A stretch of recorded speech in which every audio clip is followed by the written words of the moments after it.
My upbringing took a sharp turn from the very beginning, as my parents, facing financial constraints and harboring disappointment over my gender, decided to put me up for adoption when I was just a child. Growing up in a modest household with two older sisters, life was far from idyllic. We resided in a quaint ancestral home in a small town, relying on the support of my grandparents' farm for a significant portion of our sustenance. My father, a truck driver, was often away, returning home every few days, while my mother worked as a waitress. Being the unplanned third child, I discovered the unwelcome circumstances of my arrival as I matured. My parents had initially contemplated getting rid of me, but medical concerns dissuaded them. Moreover, my mother's desire for another daughter led to disappointment when a boy, arrived. Growing up, my small town existence became colored by the embarrassment of being dressed in my sister's discarded clothes, a consequence of my mother's practicality in reusing outfits. School became a challenging environment where I faced ridicule for wearing a girl's uniform and sporting long hair. Complaints only resulted in punishment from my mother. As I navigated childhood, I absorbed a constant stream of abuse and harsh words from my parents. My father's sporadic presence offered little solace, as he fluctuated between a neutral stance and moments of cruelty akin to my mother. My resentment grew as I realized my sisters consistently received the best while I got their leftovers.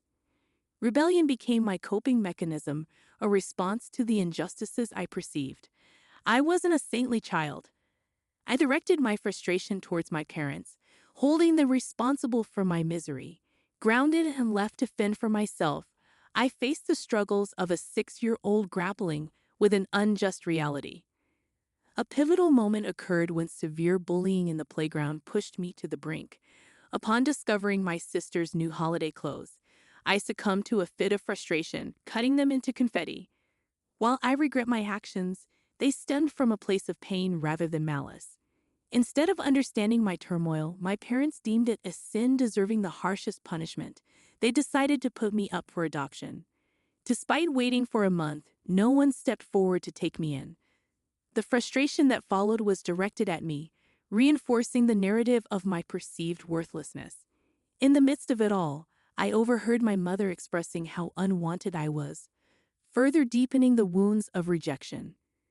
I often find myself pondering the wish that I had undergone a gender check, a step that might have spared me from being brought into a world where my parents harbored such intense hatred for me. It's disheartening to bear the weight of their disdain, especially for a reason beyond my control. After a considerable period with no takers for my adoption, my parents began discussing the situation with friends and relatives. Dad happened to know someone in the neighboring town, a man running a food van with his wife. Though they were economically less fortunate than us, their desire for a child had remained unfulfilled for over a decade. Dad approached them, and without hesitation, they agreed to adopt me. The moment Dad broke this news to Mom and my sisters is etched in my memory. Their joy at the prospect of getting rid of me was palpable. Dad, however, provided a disclaimer about their financial limitations, suggesting that I might not be able to attend school. Mom, nonchalant, dismissed it, urging Dad to drop me off the next day. I stood at the corner, holding the curtain, torn between my disdain for my family and the fear and hurt of leaving them. Tears welled up, but I kept them silent. The excitement of my family overshadowed my presence. When Dad finally noticed my tears, he offered a comforting pat on my back, instructing me to pack my belongings as we would leave for my new family the next morning. Though my heart screamed, the cries went unnoticed. I packed, hoping my new family would be kinder. The next day, Dad drove me to the neighboring town. The emotions during that journey remain a blur, a numbness that enveloped me. My new family, indeed financially modest, had a tiny house with one room. They had converted a storehouse into my living space. It was small, but at least I had a room, a luxury I never enjoyed before. My belongings found a home in a tiny closet at the corner. My new parents, Mary and John, greeted me with warmth and affection, qualities unfamiliar to me, coming from a disturbed household. Doubts lingered, and I resisted getting attached, fearing another abandonment. It took months for me to realize that their love was genuine. Despite discontinuing school that year due to the mid-session move, they promised to enroll me the following year. Witnessing their relentless efforts to save money for my education endeared them to me. In time, I reciprocated their love. My adoption, initially viewed as a curse, turned out to be a blessing. My biological parents never reappeared, allowing me to embrace my true identity as a boy. Mary and John, diligent and hardworking, devoted 14 to 16 hours a day to their food truck, located just outside their modest apartment. During the times when John and Mary were engrossed in their work, I wasn't left to fend for myself. Through my bedroom window, I had a clear view of their activities. Gradually, I found myself spending my days on the food truck, lending a hand wherever I could. When I entered school, my focus shifted to studies, yet I continued aiding them with chores during my free moments. By the age of 10, I was assisting John at the cash counter, showcasing an early proficiency in calculations. Business and accounting became familiar territories for me. Post-high school, a burning desire to run their business full-time emerged within me. However, both John and Mary insisted that I complete my college education first. They generously funded my studies, recognizing the need for formal education. As they aged and grew frail, I yearned to assume their responsibilities as they had done for me. Still, they reassured me they could manage for a few more years and urged me to pursue higher education. My college focus was on business and accounting, driven by my ultimate aspiration to become an entrepreneur. Graduation day marked a pinnacle of joy, with John and Mary celebrating as if over the moon. Despite inviting my biological parents to the convocation, they failed to attend. Post-college, my eagerness to take over the food van and allow John and Mary to retire clashed with their plans for me. Accumulating substantial savings, they handed it over to me, encouraging me to start my own business. Overwhelmed by their gesture, I hesitated to blindly spend the money. Drawing upon my business acumen, I scouted for a struggling local eatery in a prime location. After numerous rejections, I secured a lease on a profit-sharing model. Starting from scratch, I revamped the place and menu to cater to the tastes of millennials and Gen Z. By providing exceptional services, sales soared, yielding a twofold profit on the initial investment within a year. 4 years into this venture, I now proudly oversee 3 successful cakes in town. I upgraded John and Mary to a better apartment while securing a modest place for myself. Despite urging them to retire the food truck for their happiness, they insisted on continuing. Leaving their house with a suitcase, I never envisioned myself as a college graduate. Yet here I am, running flourishing restaurant chains in town. Fast forward to last month, a routine day at work turned extraordinary when I spotted a familiar face at the cash counter of one of my restaurants. It felt like encountering a ghost. My biological father, absent for almost 2 decades. Despite the presence of customers, I said nothing, leading him to a quiet corner. His appearance stirred up the haunting memories of my tumultuous childhood. The detailed account of my past wouldn't have unfolded if my biological parents hadn't reappeared in my life. He expressed immense happiness and pride in witnessing my success, leaving me speechless and numb. According to him, he had met John, who shared the news of my prosperous venture while passing by. He mentioned plans to bring my mom over for the weekend. Uncertain of how to respond, I remained silent, and he departed shortly after. Later that day, I approached John, expressing my reluctance to meet my biological parents, who had disowned me for being a boy. I harbored memories of a distressing childhood and contemplated running away for the weekend. Mary insisted on forgiveness and moving forward, urging me to meet them. Reluctantly, I agreed, setting the condition that Mary and John be present during the encounter. On the arranged weekend, my biological parents arrived at John's house. Instead of an apology, they displayed no remorse, focusing on counting the favors they believed they had bestowed upon me. My mother asserted that I should be thankful for finding good parents in John and Mary, who had raised me to be successful. Despite my inner turmoil, Mary's reassuring hand gesture prompted me to diplomatically express gratitude for having them as my parents. The meeting felt awkward, leaving me unsettled. The next day, a call from my mother, whose voice I hadn't recognized in 2 decades, unveiled a demand for money. She explained their financial struggles, detailing Dad's job loss and her own challenges in securing employment as a 50-year-old waitress. Facing mounting pressure from friends to repay borrowed money, she sought $20,000 to cover essential expenses. Though I promised to consider it, doubts lingered about their sincerity. Despite my reservations and conflicted feelings, I eventually discussed the situation with Mary and John. While Mary expressed happiness at my willingness to help, she advised caution. John, sharing my concerns, feared potential emotional exploitation. After much contemplation, I decided to take a gamble and transfer the money to her account, hoping to assist my family in need. Contrary to my initial sense of accomplishment, a week later, my mother called again, leaving me with mixed feelings about their intentions and the financial help I provided. She expressed her gratitude for the assistance and then mentioned that my sisters were eager to meet me.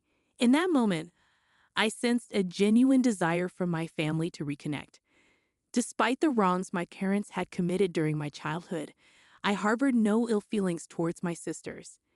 As a small child, I may have done some mischievous things, but as I grew up, I never held them responsible. I even entertained the thought that my parents might have let me go due to financial struggles rather than malice. When Mom suggested meeting on the upcoming Sunday and I offered to drive home, she proposed an alternative, meeting somewhere outside.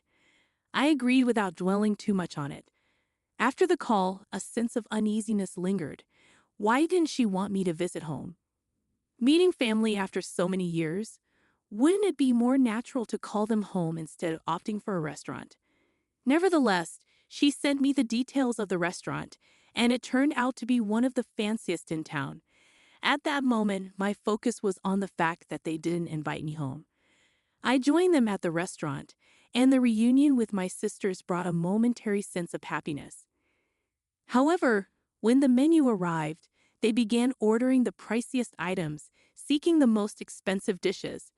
When my father remarked, "Order the most expensive one," my son is a big man now, it felt mean-spirited and wicked. As they indulged in the lavish feast, I found myself footing the bill, a situation that left me contemplating wild thoughts like ghosting them before settling it. However, that seemed too severe. I resolved not to fall into their emotional trap again, sitting coldly through the rest of the evening. They didn't seem to notice my detachment. As they left, there was no invitation to visit home. Instead, my elder sister inquired about the next dining destination. I faked a smile, bid them goodbye, and returned home to share my experience with Mary. Mary, a kind and independent woman, found their behavior disturbing. She advised me not to be a fool, not to dwell on them, and to focus on my own life. I heeded her counsel, not responding to my sisters or mother when they called. After 2 months of silence, it appeared they got the hint that I didn't want them in my life. In the subsequent update, I acknowledged the support and shared my decision to stop responding to my sisters and biological parents, realizing they seemed interested only in money. However, after 5 months, my mother called again, attempting small talk that felt fake and insincere. When she eventually disclosed that my sisters had to drop out of college due to financial struggles and asked me to fund their education, I couldn't contain my frustration. Despite her plea for help, I remained firm in my decision to distance myself from their intentions. I was at work during that call and wanted to keep a clear head, so I decided to hang up. However, she persisted, calling again in the evening. Initially ignoring her calls, I realized that avoidance wasn't a solution. The next time she called, I answered. She immediately delved into discussing my sister's eagerness to rejoin college and inquired about my payment plan, whether in a lump sum or semester-wise. She suggested transferring the entire amount to her, and she would handle the tuition before each semester. I interrupted her, expressing my reluctance to make any payments. To her surprise, I firmly stated that I had no intention of contributing. She inquired about the refusal, suggesting installment payments, but I reiterated my stance, emphasizing that my elder sister's education wasn't my responsibility, particularly given my parents' abandonment. I pointed out the opportunistic nature of their sudden interest in me due to my financial standing. This incited her anger, and she retorted that I owed them for bringing me into the world, asserting my duty to care for them. Although I had much to say, my words fell on deaf, narcissistic ears. I acknowledged my gratitude to my actual parents, John and Mary, who had earned the titles of mom and dad through their love and care. In contrast, my biological parents had no place in my life. They had discarded me at the age of 6. As she hurled abuses, I simply responded with the wrong number and hung up. Regardless of how I may be labeled, I refused to squander my hard-earned money on a so-called family that had abandoned me. Addressing a comment from the previous updates about calling John and Mary by their names instead of mom and dad, I clarified that I indeed refer to them as mom and dad. The usage of names in the narrative was for the sake of storytelling. John and Mary, my true parents, held a special place in my heart. As for my biological parents, they didn't exist for me. Moving on to the next story, I discovered my wife's infidelity with someone she met at a convention. We had shared a love for all things nerdy, bonded over gaming, anime, and conventions. However, despite our seemingly strong connection, I unearthed her betrayal and took decisive action. 5 years into our marriage, the foundation we had built on mutual interests and passion seemed solid. We both reveled in nerdy activities, from gaming to discussing the latest chapters of manga like Legend of Zelda and One Piece. Our love for each other grew rapidly, leading to a fast-tracked marriage. Our wedding, brimming with nerdy charm, celebrated our shared interests. Due to work constraints and financial considerations, attending conventions had become a rare occurrence for us. Wanting to make our 5-year anniversary special, I decided to surprise her with tickets to a renowned Comic-Con. It was a dream event for many enthusiasts, and her joy upon receiving the surprise was palpable. However, this seemingly idyllic scenario took an unexpected turn. I always struggled to gauge women's interest, often realizing it only in hindsight. This pattern persisted even with my wife, as it took 3 extensive conversations on Discord for me to grasp her feelings and desire to know me better. When we attended a convention together, things seemed enjoyable. A woman dressed as slave Princess Leia complimented my stormtrooper costume, which I hastily put together. Unaware of her advances, my wife, noticing the attention, expressed her frustration at my obliviousness.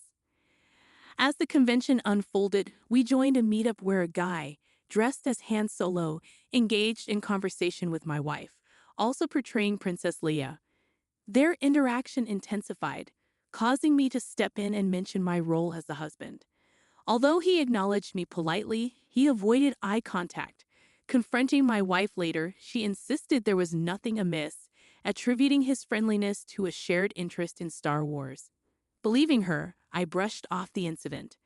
The next day, my wife fell ill, prompting me to leave and return later with a gift. However, she grew distant, responding minimally to messages. Concerned, I approached our room, hearing unsettling sounds upon arrival. Dismissing it as my wife's activities, I entered to find her seemingly guilty. Confronting her revealed nothing, and I chose to overlook the incident. The convention ended, but our relationship strained. She worked longer hours, became distant, and avoided spending time together. Suspicious, I noticed her Discord notifications were off, a deviation from our usual communication. Curiosity led me to check her phone, discovering messages from the guy she met at the Star Wars meetup. The exchange involved flirtatious messages, photo sharing, and even discussions about role-playing. Suppressing my anger, I pretended ignorance when she inquired about my well-being. Internally seething, I decided to research divorce options, contemplating a way to expose her betrayal and make her aware of my knowledge. I informed her about an upcoming convention, explaining that I couldn't attend but she was welcome to go. Despite the excitement in her eyes, the realization hit me: my partner, the person I wanted to spend my life with, had discarded me. It was a devastating blow, but I concealed my emotions. On the day of the convention, I executed my plan after researching the guy she had been closely working with. Wearing a mask to conceal my identity, I located them right in front of her favorite voice actors. Observing them closely, I watched as they got in line. When they approached the voice actors, she pulled the man closer, sharing a kiss.